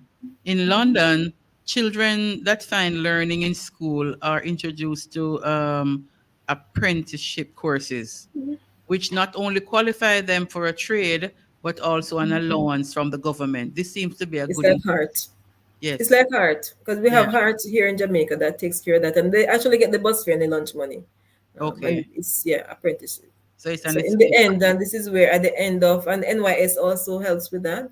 So at the Mm-hmm. end of the training, they are placed many times in government institutions where they get a stipend, so they can continue learning on the job. So it's on the job training Mm-hmm, basically. mm-hmm, So we mm-hmm, do mm-hmm. have that system here in Jamaica. Okay. And Dr. Denise Jarrett, I was told that students take large numbers of subjects because no career is sure. Based on university entry requirements, biases in student selection in entering tertiary education and cost. Therefore, the million subjects give them many choices. The struggle is real for the poor. I understand what she's saying. I hear her, but I've always wondered about it, and I think it's based on a foundation of, um, it's not very logical. Here's what I mean. Yes. If it is that you're doing, and I've seen it, and I've always questioned it, Mm-hmm. if you need 6 or say 8 subjects to go to UWE or UTech, all right, UTech has for years been accepting them with CSEC only. Mm-hmm. UWE was the only one that continued to ask for CAPE, all right? Okay. Mm-hmm. And so you have some students who are trying to make sure that they get in. But here's this now. When you do 10 subjects, and you do have someone who start from, third form or Third grade form, 9, yes. Mm-hmm. right? And they're adding all these subjects. Some of them don't also know is that at the tertiary sector, we look at when you did them. Most Did you recent do them ones. two, two, two, two, as against you did all 4? The child Mm-hmm. who's able to do all 8 at the same time and get all ones has a much better chance than the child who would have done two, two, two going along the way. Yeah. And it's the same thing for scholarships, and persons don't necessarily know that, right? So I'm speaking now from the tertiary sector, that end. Mm-hmm. Additionally, if you do 8 subjects, you're more likely to do better than if you do 10, because you have less to do. So your grades are likely to be better. Mm-hmm. And so it's based on this. Let me try and get as many as I possibly can. Yes, there's a career ABC in terms of options, but you don't need to do so many subjects, to get in, because the others will just be there. You wouldn't have needed them for matriculation purposes. Mm-hmm. And Mm-hmm. so at the tertiary sector, we need to be saying that to our high schoolers, that don't waste, quote unquote, your energies doing so many, because we really don't need them anyway. Mm-hmm. And it doesn't necessarily mean that because you have all of, if for example you want to do IT and you have not done CSEC IT, you're not going to get in to do that as a major, because you don't Okay. have that as a subject. Mm-hmm. If you have done 8 subjects and they're not business and they're not sciences, you won't get into med. As a matter of fact, I said to people, I've been up UWE, and UWE, medicine, law, those are the most difficult areas to get in. But you're likely to get into medicine faster if you've done your CSEC, go to N1 and do well at N1, than trying to go to sixth form, get your CAPE, and try and get into UWE. A lot of people don't know that. Okay. So it's again, how do we study the system? Do we know what the systems require? And And do we advise then base parents and students alike. exactly? But then guess what? I've found out I've tried to guide some parents and they resist, because they're also stuck in the old way. Okay. Things changed and they never realized that things changed. Yes. Mm-hmm, So mm-hmm, here it is, we're saying be current, know what is happening, and talk with persons who are in the system because mm-hmm, that's how you're going to find out what's really needed. So there's no need for 10, 15 subjects. There's none.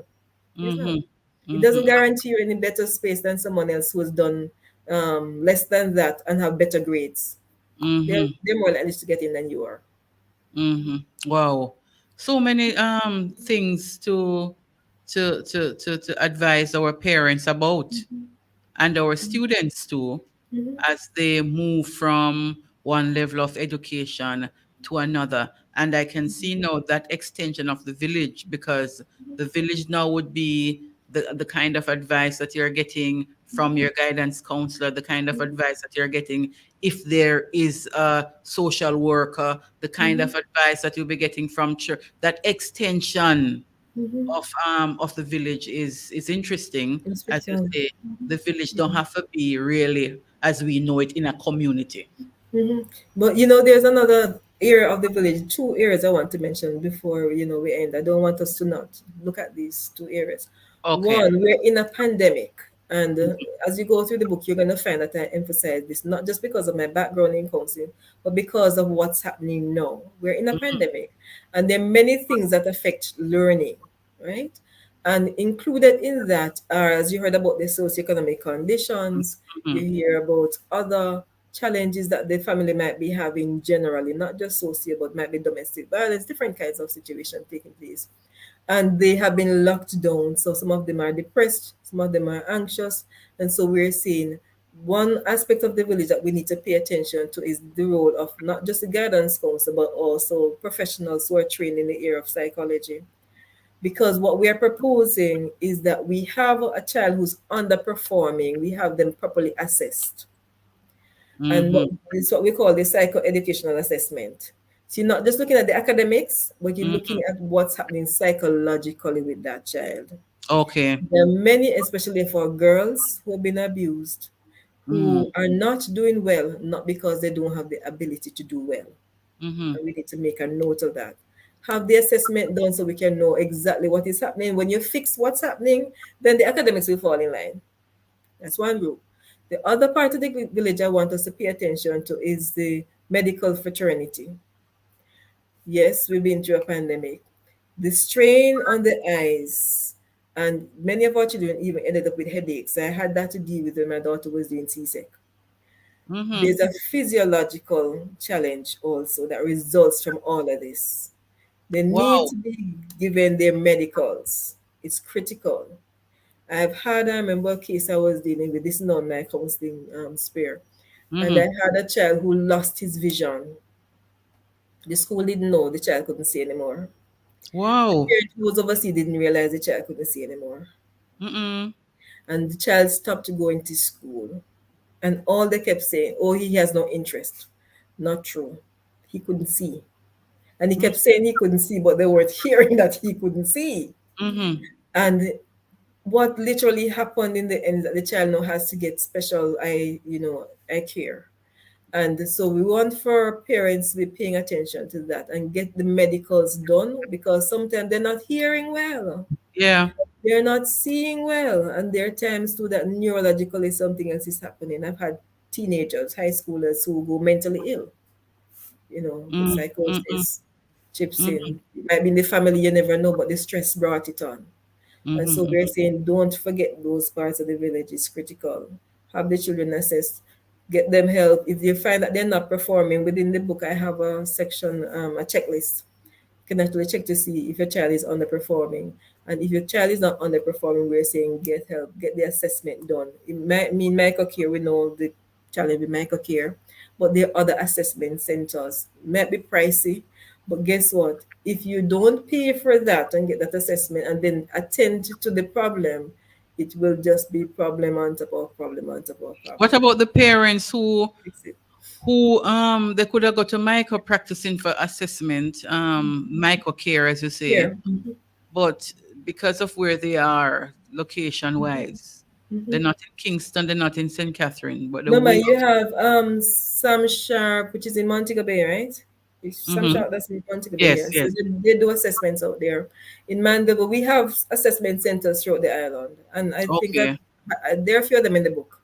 I Mm-hmm. ensure that I included those things because we do have children with disabilities, and Yes. some of them who have cognitive disabilities, mean they don't learn as quickly as others, Mm-hmm. and so Mm-hmm. they can be assessed.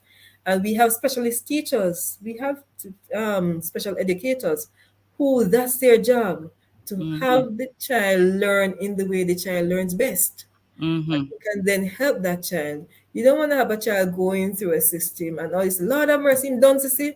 No, there is help available. We're saying get help once it's needed. So if you Remind us know there's a of challenge, get help. the name of the book. So the name of the book is It Still Takes a Village, Help for Parents in Dealing with Academic Underperformance.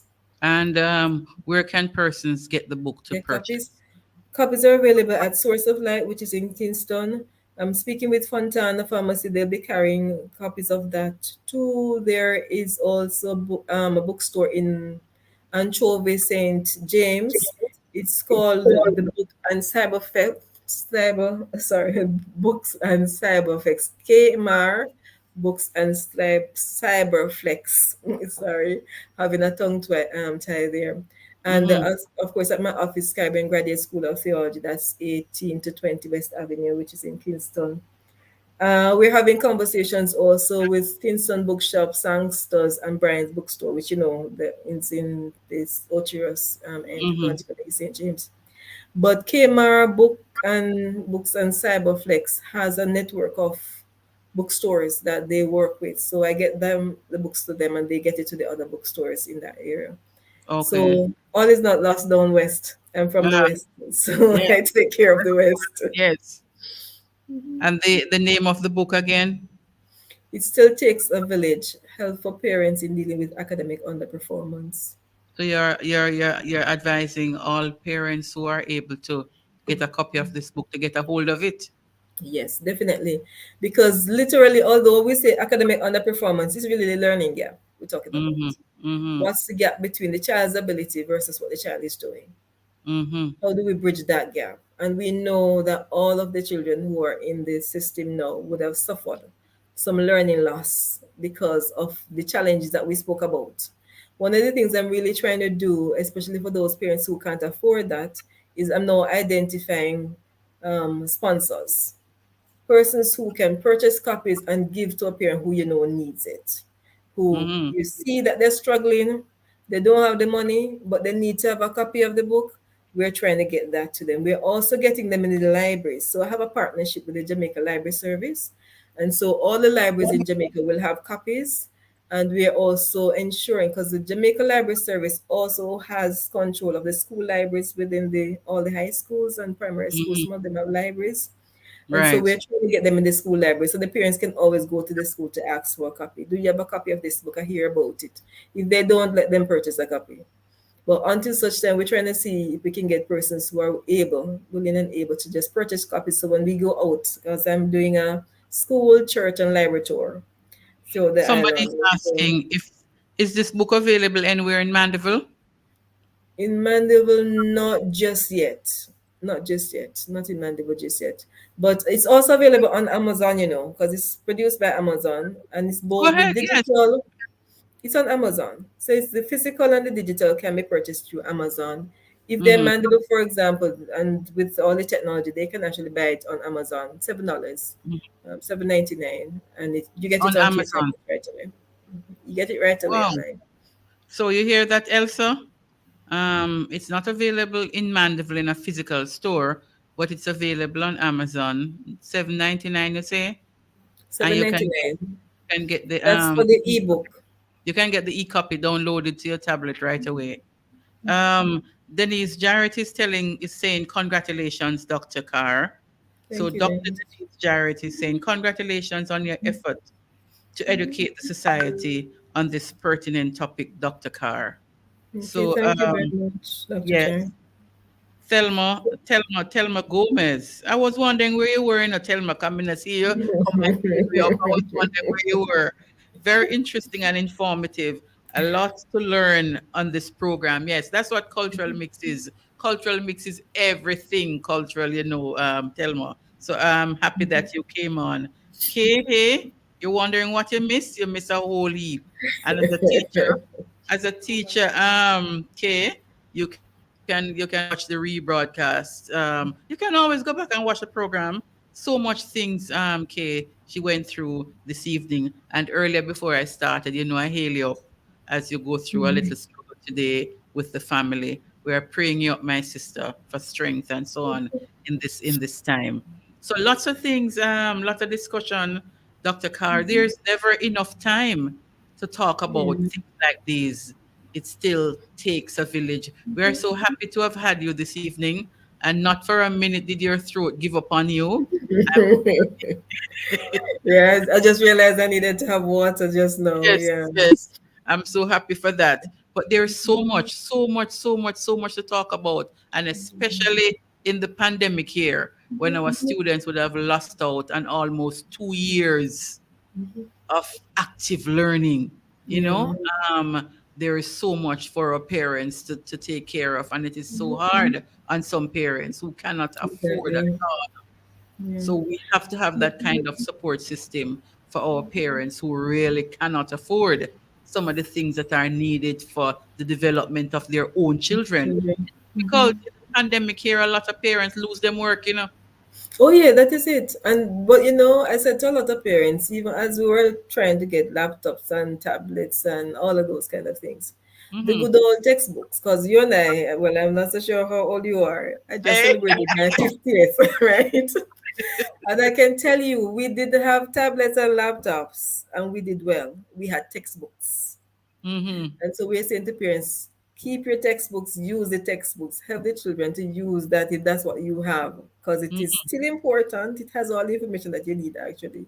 And so, yes, in the midst of the pandemic, where we have resource constraints, the problem wasn't even so much just the laptops and tablets, but staying online with the Yeah. data cost, because that Yes. was for some people there's no data, and so yes, And some people had the the challenge device, was but great. they don't have the service at all. No There internet, were and some so parents who just had one device for Mhm. three Yep. children in three And different sometimes it was classes. a phone. You saw it on TV where the children were climbing the roof to get the signal. Yeah. So it got really bad, and yes, our children have really lost out a lot. Mm-hmm. And I must say, and I don't think you're aware, I was actually working on another book on child sexual abuse because, in fact, it is a big problem in our country, continues to be. And when I saw the pandemic and realized what was happening, I said, no, no, no. We keep saying that our parents need to get involved. Everything, break down into Jamaica society. Oh, it's parents. Like, who is there helping the parents? So I had the option of writing it from the teacher's perspective, but they've gone to teachers' college and they've been taught. Many of them don't use the skills, but yes, we know they've been taught what to do, but Mm-hmm. not the parents. And so I said, no, I'm going to do something for parents, help for parents. Your child is academically underperforming. Mm-hmm. Here's what you can do. So that was my mission to help parents. Yeah. Okay. How much for the book locally? You mentioned the price online. But how Right, much so for it locally it's 3,200 per copy. Mm-hmm. Online physical is 19.99 on Amazon. Mm-hmm. But it's 3,200. What I'm doing for schools where they're able to do bulk orders, I'm able to get it to them at a lower cost. I'm really Okay. trying.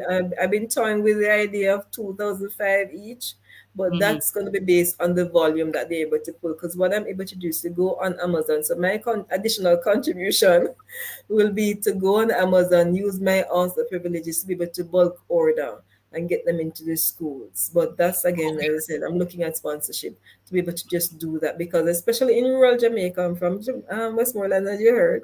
So I have Mm-hmm. a passion for rural, whether it's St. Thomas, Portland, St. Mary, the rural parishes where we know that the gap was worse because they didn't have the internet and all of that. That's Yeah. part of the reason I'm literally going. I've gotten leave from my board to be able to go out on Fridays, to just go into, I tell them my service to country, go into the Yes. different parishes to help my people because their persons are in need of help. Wow. Dr. Carr, we really want to thank you for the work because when I hear the level of involvement in the education system, I'm saying, wow, wow, wow. As a counseling psychologist, as an educator yourself, going out, and also you're into theology.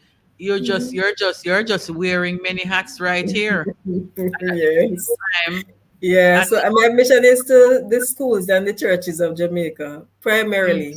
Yeah, and then I support everybody else after that. So if you want my help, schools and churches and libraries too, yeah, because I my first degree is in a library, and librarian. I continue to reach out to the Yes. rest of the communities through the libraries, because that's it, Mhm. you know.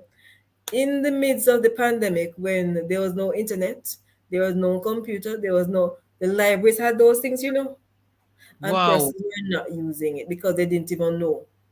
And That so now libraries were still open. the libraries were open. They have persons who are trained. I remember when we got the Bill and Melinda Gates Foundation, they gave a number of computers to the Hmm. libraries. All the parish libraries got computers, and they Hmm. got internet training and free Wi-Fi. So Wow. there So shouldn't be a reason. And then, as you know, libraries are all throughout Jamaica. We have the yeah, parish libraries, but we also have branch libraries. branch And they used libraries. to have bookmobiles. I don't know if those are operational anymore. But Hmm. in fact, we're saying this is how you get into communities. Use Hmm. the systems that are there, improve these systems, and have them available for those who can't afford to Hmm. purchase. Yes. Wow, Dr. Carr, I tell you, by the time we started to talk, didn't I tell you that the time would just run off? Yes, you did. Yes, Yeah, you did. because when the conversation becomes interesting, we Mhm. don't even know so the time run off. We just have 8 minutes to go before 8 o'clock. Can you believe that? Okay, that's good. The Lord's been good. Yeah, because in the midst of it, I didn't use AC. I'm trying to protect my throat. So you might Yes. see me wiping and fanning because I'm Oh, trying to, you know, keep. to But keep, yes. the voice held up. Held up. Yes, Held yes, up. it held up. And I really want to thank you for your You're service welcome. to development in this country because despite what is happening, despite what we see and what we hear, and some things we know, Mhm, despite all of that, there are persons like yourself who are committed to development, who are mhm. committed to country, and at this time, I dare say, committed to parents helping their Yes. students who are underperforming, as you would want to put it. We Yeah. really want to thank you. We want to applaud you. We want to congratulate you for that and that you continue because we need this kind of development in Jamaica if we really want Jamaica to be that place of choice to Choice to live, to live work, to raise for. family, and to do business. We Yeah. need, I we was need on that team, you know.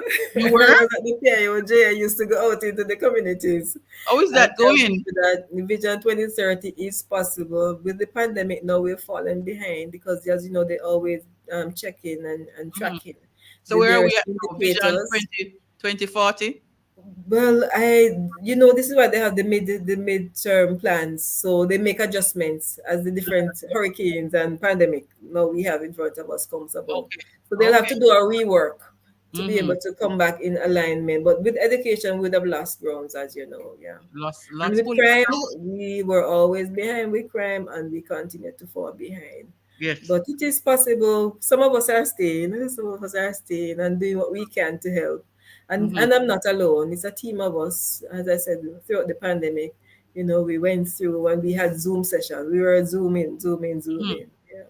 Okay. It's I So help. really, really want to thank you, Dr. Carr, for that kind of Like, commitment. And we hope that your colleagues and yourself will continue on this path of development of country. yes, Because if thank we don't you. develop our parents, if we don't develop our students, we don't have no country to develop. Exactly. It And we affects don't our have no, national yes, ability to develop. yes. And So it we want affects our Vision 2030 goals. We can achieve yes, them with people who are illiterate. exactly. So we really want to thank you for Thanks stopping for having me. and talking with us. And we're going to be talking again when the next book is completed. Okay Um, then. yes, we want to continue talking We with we you. will as soon as I finish my island tour Mm-hmm. and make sure that the learning gap is helped by and some then I Yeah. will pick up the other one Yes. and we will talk about that other Talk. matter which Yes. is a big Definitely. Have an awesome thanks for evening, having me. Dr. It was Carr. a All the pleasure. very best, and take Thank you care. very much. Thank All you right. again. You Thank you. too. Thank you. Thank you so Okay. much. All I want to thank right. everybody too who have persons who have joined us online. Really, really active discussion we had this evening, active participation. I love it, people. I love it. I love it. I love it. I love it. That kind of thing, that is how we want to operate here on Cultural Mix. You talk back to us, we share with the guests and so on, and we have active participation. So we want to thank everybody who were online this evening, who were talking back with us. Some persons came on late, but nonetheless, some persons were here with us. So we want to thank Elsa. We want to thank Telmo. We want to thank Dr. Denise Jarrett. Very informative, says Rosalie. So we want to thank Rosalie Chung. We want to thank everybody who participated. Kay, Jen Hugh, how you late, so? Howdy from the hills of Warsop. We want to thank you, everyone who joined us. Melcinda, so many persons. Some persons would have come on and hop off to do other things. We want to thank you immensely for being with us on the program this evening. Very informative as we spoke with Dr. Vivian Carr on helping our parents to assist their children who are underperforming. It still takes a village. Go out and get the book, persons, those of you who can get the book. And if you can buy the book for a parent, that would be very, very, very nice, because not every parent now will be able to afford the book for 3,000 something, right? We know that. So if you can purchase the book for someone, a parent who needs it, that would really, really be awesome. We thank everybody this evening, and we say, enjoy your weekend, enjoy your Saturday and your Sunday. And we come back next week, all being well, with another interesting discussion for Cultural Mix here at Fit FM 96.7, your life, your music, Trelawney's Radio. We will be listening to who now? Michael Godfrey. You me tell us, may I come next week, Oh, his name is Medical, but he's a medical doctor too. But his singer name, his artist name is Medical. Yes, this one, Love is for Lovers. Really, really nice song. Yes. He's taking us out. All the very best, everybody. Take care. Love is for Lovers. We're listening as we go out.